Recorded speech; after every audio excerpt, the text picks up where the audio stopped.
Serious, what is a great career path that kids in college want to where exists?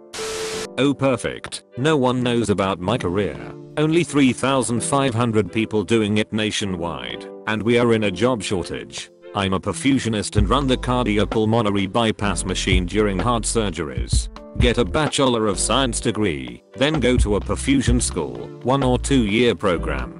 I'm 4 years out of school and made 6 figures last year. I probably averaged 30 to 35 hours per week. It can be stressful because you can kill a patient very easily. Won't happen unless you're careless, but it is very rewarding to know you are saving people's lives every day.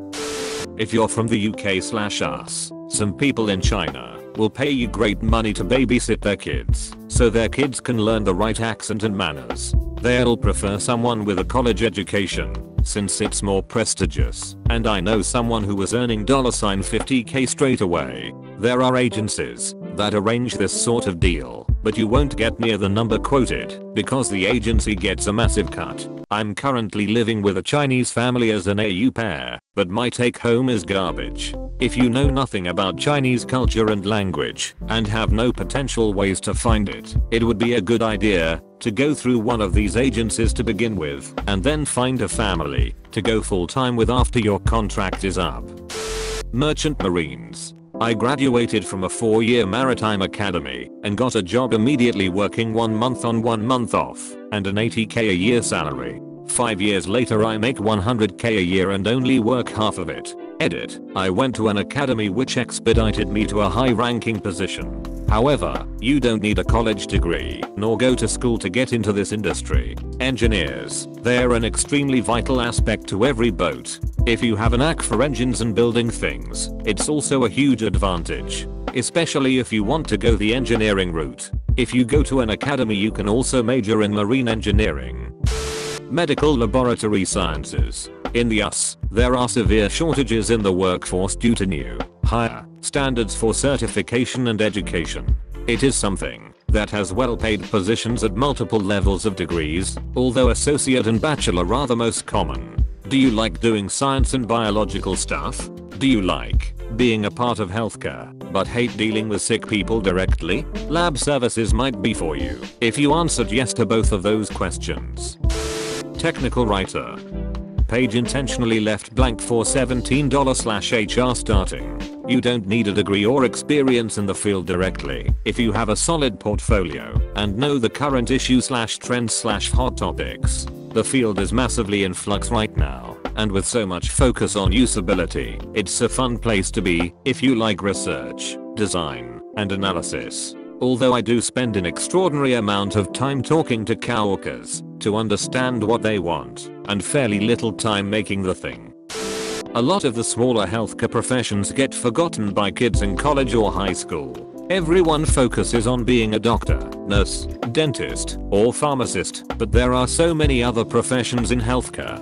Speech-language pathologists, occupational therapists, physiotherapists, respiratory therapists, medical imaging technologists, X-ray, MRI, nuclear medicine, radiation therapists, dietitians, audiologists, chiropodists, laboratory technologists. I'm sure I've forgotten some. They all tend to pay middle-class income or better with reasonable hours. They require specialized knowledge and skills that put your brain to work at least a little bit each day, and you get to work with patients who are typically quite appreciative.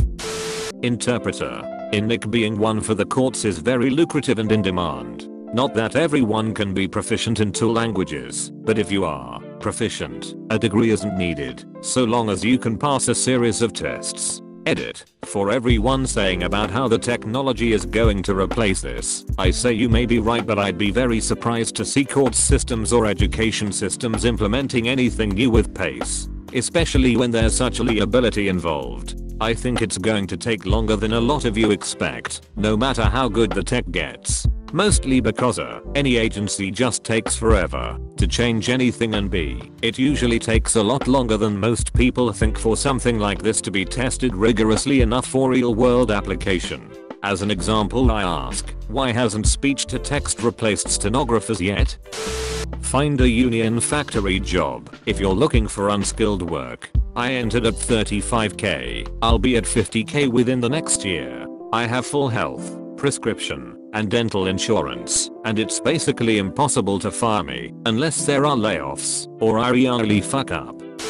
In the United Kingdom, apprenticeships, no debt, a wage and a career lined up and waiting for you. For example, helicopter engineer.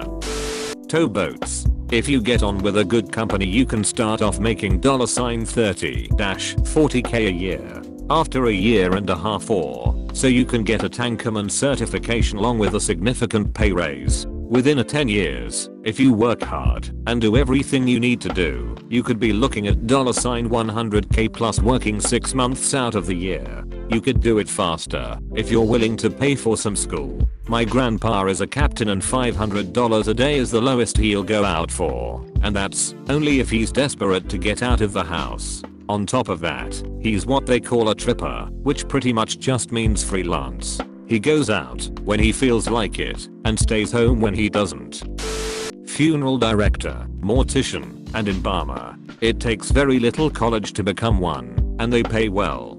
Funeral directors usually even get a free house out of the deal. Also hazmat cleanup. Like 18 months of school for a 60k USD per year job. Plus you get to travel all over the world. It's gaining more traction, as in more universities are offering it as a major, but supply chain management offers a great career opportunity. Less conventional or glorified positions like analytics or NOC technicians. They pay from $45k to $75k, depending on experience, location, and schedule. A technician/operator/analyst/engineer who works out of a network operations center, or NOC for short. They monitor the tech backbone of a corporation, usually a 24/7 gig, and are first responders to problems that can quickly cause huge revenue loss, like downed servers or websites. Military to federal govt bureaucrat. If you are able-bodied, you can get into at least one branch of the US military. Once you make it through training, it's exceptionally difficult to get yourself fired. Deployments to war zones are exceptionally rare right now as well. After 4 years, you get out and get paid a full-time salary to become a college student. That's your whole job, going to school, post 9/11 GI Bill, graduate, and start applying to federal gov jobs on USA jobs.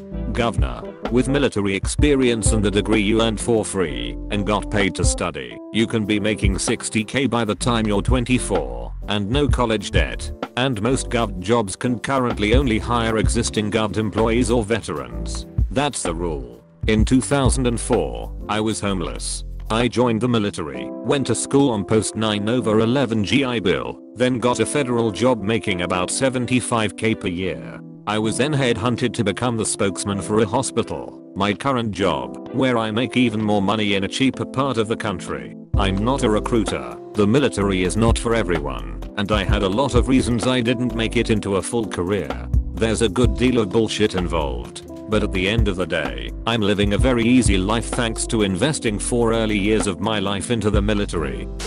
Actuary. Go to the cheapest state school, get a math degree, pass the exams. Entry level is close to 75k. Pay keeps rising as you progress through exams. After becoming an associate of an actuarial society, you earn close to 150-200k. I know of people doing that in 4 years after graduating. Plus the work-life balance is excellent as well as job security. No need for an Ivy League education or to be at a Wall Street target school. Also no need for graduate school. My G/F's brother is doing HVAC/sheet metal work. 22 years old and already making $23 an hour, which is pretty damn good where we live. Finish your bachelor's in anything and complete a 1-month full-time CELTA course. You can find a place to study this course in pretty much every country in the world. Then move to Sydney or Dubai, etc. and teach English as a second language, ESL, to foreigners. In Sydney, for example, you can get a job working for one of the major universities. They teach English to foreign students who want to study at the uni and who have all the necessary requirements to do so except for the required English level. and so they take a 10-week course hoping to improve their English enough in time for enrollment. The one I worked at has 2,500 foreign students enrolled in one of these pathway courses, mainly Chinese, Korean, Brazilian and students from the Middle East, etc. and employs 230 teachers. And they pay $92/HR, plus 17.5% contribution to your superfund. And a full-time teaching load is 4 hours of teaching a day, 2x 2-hour lessons. That's $1,840 a week, or $95 kPA, plus super. And the lesson prep time is almost non-existent, as the universities have been running these courses for so many years that they've tailored all the material to be ready to serve. And the demand for English teaching from foreigners is increasing at a huge rate, and will continue to do so for many years. If you can write, can manage a project, and have some basic graphic design skills, there are always jobs in instructional design, specifically online course development. Not difficult at all to be making 60k within 2 years, or 80k after 5. I have hired web designers and graphic artists, since work in hardcore creative roles can be harder to find. They pick up the tools in no time, and make good money. Any municipal job. In the NIC area there are several agencies that don't require a degree, and are good careers, especially within transportation. Piano tuning gets you up to £75 an hour, and there are elderly tuners literally begging to hand over full schedules of work. You can find work all over the world, and don't have to do too many hours to earn a good living. In Poland we have a serious shortage of all sorts of gas fitters, technicians, and engineers. After a 2-year school you'll get a job that pays twice as much as entry-level architect or doctor. Technical business analyst. I went into college planning on being a C# programmer, but fell out of love with the idea of coding in a cubicle 8 hours a day. I wanted to use my technical knowledge and people skills together, and be involved with the creative process. A BA is the guy who takes business requirements from executives or clients, and forms them into actionable tasks for developers. A good BA needs to become very rooted in the needs of the company, and also have enough technical knowledge to relay that information to developers. Yes, it's a lot of documentation, but also can involve wireframing, actually designing the UI for front-end applications. The career path for a BA is BA, Technical BA, Project Manager, Scrum Master, Chief Technical Officer or Chief Information Officer. In practical terms 35k/year, 65, 80k, 100k, plus 150k. TL. Doctor like coding, but don't like to code. Get paid 35k fresh out of college to tell developers what to do.